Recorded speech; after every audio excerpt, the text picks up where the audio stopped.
Et ce matin, on s'occupe de vos chiens, vos chats avec Pascal Triorel. Bonjour Pascal. Bonjour Julia, bonjour aux animaux et aux maîtres. Vous êtes éducateur canin dans le Calvados. Les auditeurs vous appellent ce matin pour vous poser toutes sortes de questions, vous demander des conseils concernant les chats, les chiens. Il y a de la place au standard de France Bleu, 02 31 44 48 44. On vous attend. Et puis pour démarrer, Sylvie est avec nous. Bonjour Sylvie. Oui, bonjour. Vous êtes à Caen, Sylvie? Pascal, oui. Oui. Allez-y, on vous écoute. J'ai un souci. J'ai pris des chats bébés au mois d'août l'année dernière. Donc j'ai le frère et la sœur et ils sont opérés les deux. Et la petite chatte, elle se fait des contrariétés et quand elle va faire caca, elle va faire ses besoins dans le lit. Donc, alors que les bacs sont propres, puisque j'ai 2 bacs. Enfin, j'ai l'habitude d'avoir des chats, tout est propre. Et alors, j'ai remarqué que c'était la première fois, elle est allée faire dans le lit parce que je prenais le bac pour le nettoyer. Je venais de me lever, je nettoyer le bac était pas là, donc elle a pas attendu, alors que son frère attend. Bon. Pascal, alors un chat qui fait ses besoins sur le lit ou dans le lit, qu'est-ce qu'on peut conseiller à Sylvie? Ouais, Julia, bonjour Sylvie.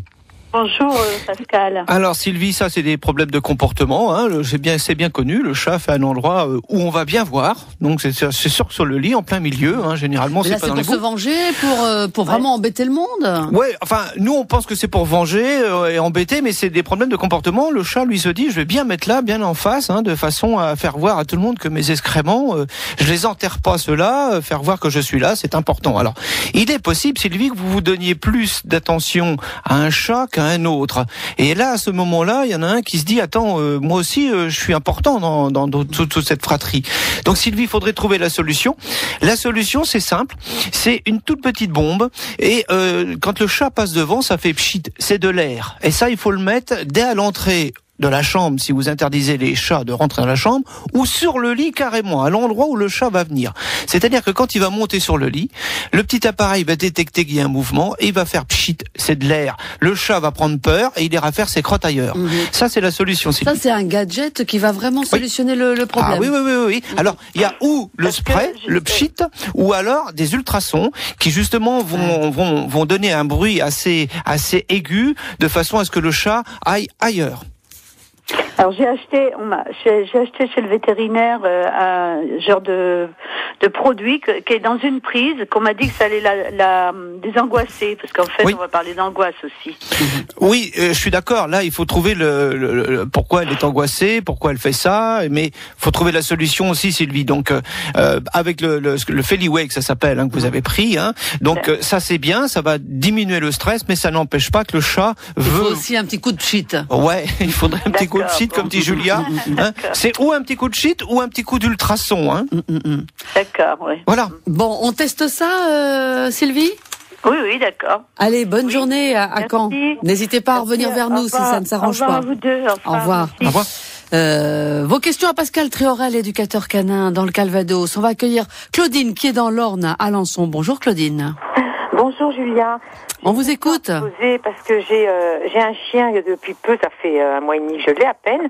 Il a 4 mois et j'ai du mal à ce qu'il devienne propre. Alors c'est vrai que je suis en maison individuelle, je laisse la porte ouverte, il va dehors, mais des fois il rentre pour faire pipi à la maison et je le prends pas sur le fait. Et puis pour comment faire pour le rappeler. Je vois, hier soir j'ai ouvert ma porte pour qu'il aille sortir. J'ai un terrain qui est assez grand, il est parti dans le fond du terrain, il voulait pas revenir. Bon, propreté et éducation, Pascal, voilà. pour un chiot, alors. Claudine, bonjour. Vous ne nous avez pas dit ce que c'était comme chiot que vous aviez? Alors, il est croisé Braque de Weimar et Bouvier. Mais il a tout du Braque de Weimar, sauf qu'il est noir. Ah, bah ça va être un grand chien alors, Claudine. Oui, il est déjà très haut sur pattes. Oui, bon. Il fait déjà 17 kilos. Alors, parlons de la propreté, Claudine, par rapport à un chiot de 4 mois. Enfin, moi, je considère qu'un chiot qui ne soit pas propre jusqu'à l'âge de 6 mois, c'est tout à fait normal. Donc, 4 mois, il est encore en plein moment d'éducation. Il va falloir le sortir. Alors, là, il fait beau, les portes sont ouvertes, le chiot, il sort, il rentre, il ferait pipi une fois dedans, une fois dehors, ça va un petit peu dans tous les sens. Oui. Il vaudrait mieux fermer la porte, le laisser 1 heure, 1 heure et demie à l'intérieur de la maison, le surveiller, et ensuite ouvrir la porte, qu'il aille faire ses besoins dehors. Mais fermez votre porte, parce qu'autrement, il va rentrer et sortir, il ne comprendra pas du tout où il faut faire. Et moi, mon conseil, c'est que quand on a un chiot comme ça qui fait à la maison, on va imbiber le papier, un papier sopalin, enfin peu importe, du pipi, du chiot, et on va aller le mettre dans le fond du jardin, de façon à ce que quand il va sortir, il va aller se promener, il va sentir ce petit papier et ça va lui donner une idée, c'est de faire pipi. Et quand il fera pipi dans le haut du jardin, eh bien mais mettez-le carrément dans un endroit où vous voulez pas que les gens marchent, bien évidemment, ce papier. Et ça, c'est à faire. Au tout départ, quand on a le chiot, il faut faire ça dès le départ. Mais là, c'est pas trop tard. C'est pas trop tard, mais toutes les heures et demie, il faut le sortir. Alors bien évidemment, vous avez compris, Claudine, que de toute façon, la nuit, quand on fait la dernière sortie à 10h ou 10h30 le soir, et qu'on se lève à 7h30 du matin, c'est normal qu'il y ait un pipi, c'est normal qu'il y ait une crotte. C'est ça de ce côté-là, parce que le matin à 7h, il vient pleurer à la porte de ma chambre, je me lève, j'ouvre la porte, il fait pipi caca dehors. Très bien. Eh ben, vous voyez, il est propre finalement, votre chiot. Ce qu'il faut, c'est être attentif. Oui. Fermez votre porte absolument quand il est dehors. Fermez la porte, lui dire pendant 1h et demie, t'es dehors. Et une fois que t'es à l'intérieur, on ferme également la porte. Je sais que c'est un peu contraignant. Aujourd'hui, il va faire beau, mais c'est nécessaire pour le rendre propre au plus vite. On le fait sur combien de temps à peu près? 15 jours, 3 semaines. Normalement, ça doit aller très très vite. Alors, ce que vous pouvez faire, là, il fait chaud, je suis d'accord. On peut réduire un petit peu l'eau. On considère qu'un chiot peut boire 6-7 fois par jour. Ça vous permettra de réguler et de faire attention pendant 6-7 fois au lieu de faire de l'attention toute la journée sur le chiot. Eh bien, pendant 6-7 fois, tiens, il a fait un gros pipi, eh ben, je suis tranquille pendant 3/4 d'heure, 1 heure. D'accord. On teste ça, Claudine. D'accord, merci beaucoup. Bonne journée. Bonne journée à vous, au revoir. Au revoir. Alors, peut-être un petit mot aussi, tiens, à propos de chiots, Pascal. Les écoles du chiot, il y en a un petit peu partout, en France et dans la région. Le but est évidemment d'éveiller le chiot et de l'éduquer, mais on est chiot jusqu'à quel âge? Moi, je considère jusqu'à l'âge de 6 mois. À peu près 6 mois. Donc là, Claudine, c'est vraiment un chiot. Ah oui, alors là, il faut qu'il y aille justement, là où on a une école du chiot, de façon à pouvoir favoriser les échanges entre chiots. Alors, c'est vrai que 6 mois, on peut s'arrêter. Personnellement, je préfère qu'on choisisse une école du chiot où il y a au moins 2 voire 3 groupes, de façon à pouvoir mettre des chiens peut-être un peu plus timides ensemble, des chiens un peu moins timides. Et puis, il y a toujours des chiots qui vont dans tous les sens. Alors, on évite de mettre tout le monde en même temps, parce que si vous mettez tout le monde en même temps, celui qui a un petit peu peur, il va se faire bousculer par les autres et ça va pas arranger le coup. Donc, il vaut mieux celui qui a un petit peu peur le mettre dans un groupe, et puis petit à petit, quand il va se sentir un peu mieux, on le remet dans un groupe un petit peu plus turbulent pour arriver à quelque chose de normal. Et ça donc jusqu'à 6 mois. Au-delà, jusqu'à l'âge de 6 mois, moi je considère que c'est bien. Au-delà, après, on devient adulte. Ouais, enfin, on est ado, vous voyez ce que je veux dire, avec les bêtises d'ado, quoi. Voilà. Pascal Tréorel dans nos studios pour répondre à vos questions concernant vos chats, vos chiens. On retourne au standard de France Bleu dans un instant. Jusqu'à 9h30, les choses de la vie avec Julia. Et aujourd'hui, nous sommes en compagnie de Pascal Tréorel, éducateur canin dans le Calvados. Pascal répond à vos questions concernant vos chats, vos chiens. Il y a encore de la place au standard. Vous nous appelez au 02 31 44 48 44. Pascal, on va accueillir Michael maintenant. Michael dans le Calvados à Saint-Sylvain. Bonjour, bienvenue. Oui, bonjour Pascal, bonjour Julia. Allez-y, on vous écoute. Oui, bonjour Pascal, bonjour Julia. Je vous appelle, en fait, j'ai un Golden Retriever de 10 mois. Et en fait, il me mange toutes les plantes qui sont à l'extérieur. Ah, c'est ballot, ça. Bonjour Michael. Bonjour. Dites voir une question toute bête. Est-ce que vous auriez jardiné devant votre chien, là, au printemps? J'en ai pas le souvenir. Parce que c'est très rapide, vous savez, Michael, on est tous pareils. Tiens, c'est le printemps, on va gratter un peu la terre, nettoyer tout ça, enlever les mauvaises herbes. Le chien vous regarde faire. C'est des moments sympathiques avec les chiens. On aime bien tous le faire. Ouais. Le seul souci, c'est que lui, il se dit, mauvaise plante ou pas mauvaise plante, tiens, celle-ci, je vais l'arracher aussi, je vais m'amuser, je vais faire comme le maître. Et ça, c'est à 95% de chance que ce soit ce genre de choses qui arrivent. Ah ouais, le chien fait l'imitation. Ouais, il se dit, on va gratter aussi, on va couper, arracher, voilà, il s'amuse, exactement comme vous, mais lui, il le range pas, il le met pas dans une poubelle. Alors, c'est souvent le cas, Michael, Et alors, qu'est-ce qu'on fait, là? Alors là, c'est compliqué, parce que quand il n'y aura plus de plantes, ce sera tout de suite trouvé, là, tout sera coupé net. Et là aussi, c'est assez fréquent. Donc, vous pourriez mettre déjà un petit grillage à l'endroit où vous voulez pas qu'il aille. Et vous allez lui apprendre à ne pas y aller. C'est-à-dire que vous mettez votre grillage et vous continuez de bricoler. Il va vouloir venir avec vous, vous allez lui dire non, en étant très ferme. Mais en même temps, vous allez lui jeter une balle pour qu'il aille justement chercher cette balle dans la pelouse et qu'il aille chercher la balle où il faut. Et que vous allez pouvoir préserver justement ce petit carré que vous allez garder. Il faudra le faire au moins une dizaine de fois. Faut pas le faire qu'une fois de lancer la balle. Le chien va aller chercher la balle, il va vous la ramener, vous le relancez la balle, etc., etc. Si toutefois il veut revenir avec vous dans votre parterre que vous voulez garder, là il faut être encore en colère, le remettre de l'autre côté, rejouer la balle pour lui dire ça je veux bien, par contre je ne veux pas que tu rentres du tout dans ce carré. Et laissez votre grillage au moins un mois et demi. Hein. Ah ouais, donc là il y a de la, il y a du Lego à faire là. Hein. Oui, il y a de la construction. Mais Michael, il faut retrouver. Là, il a 10 mois votre chiot. À 10 mois, il fait des dégâts, mais à 2 ans, s'il continue, il y aura plus grand-chose à pousser. Donc, réservez-vous un endroit de jardin sympathique avec du grillage, même si c'est pas beau pour le moment, Michael, mais c'est la meilleure façon d'y arriver. Et ça fait longtemps que vous n'avez pas joué de la canette ?